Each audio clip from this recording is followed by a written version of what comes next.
बनसोड आंबेडकरी चळवळीचा कार्यकर्ता आज या ठिकाणी मुंगळा या गावी पंडितजी सहस्त्रबुद्धे यांनी जे उपोषण चालू केलं त्याचा आज 5वा दिवस आहे। त्यांची परिस्थिती फार हलाखीची झालेली आहे आणि याची शासनाला आतापर्यंत जाग नाही आहे।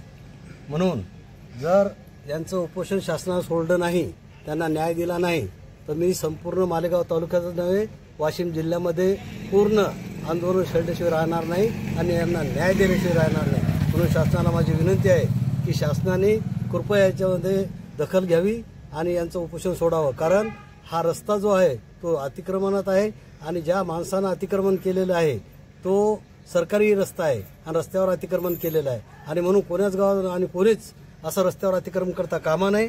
यासाठी त्याला शासनाने बंदी घालावी, ते त्वरित त्याचं केलेलं अतिक्रमण उघडून टाकावं व या उपोषणकर्त्यांना न्याय द्यावा, हीच माझी शासनाला विनंती आहे।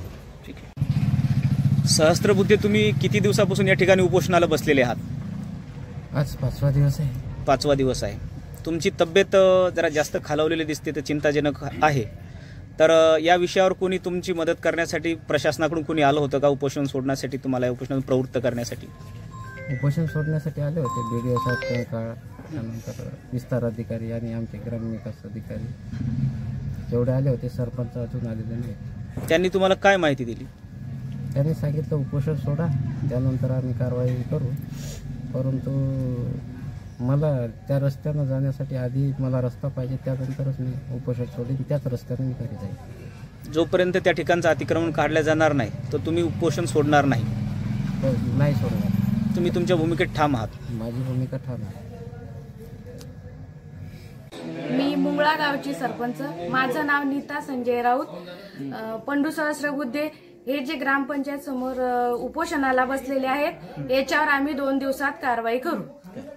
2 दिवसात तुम्ही त्यांना न्याय देसाल? 2 दिवसात त्यांना न्याय देऊ। हा, ग्रामपंचायतच्या पद्धतीने जी प्रोसेस करायची होती ती तुम्ही पूर्ण केली? ग्रामपंचायतच्या पद्धतीने जी प्रोसेस करायची होती ती आम्ही पूर्ण केलेली आहे। 2 दिवसात समजा त्यांना न्याय भेटू शकतो? 2 दिवसात न्याय त्यांना भेटून जाईल।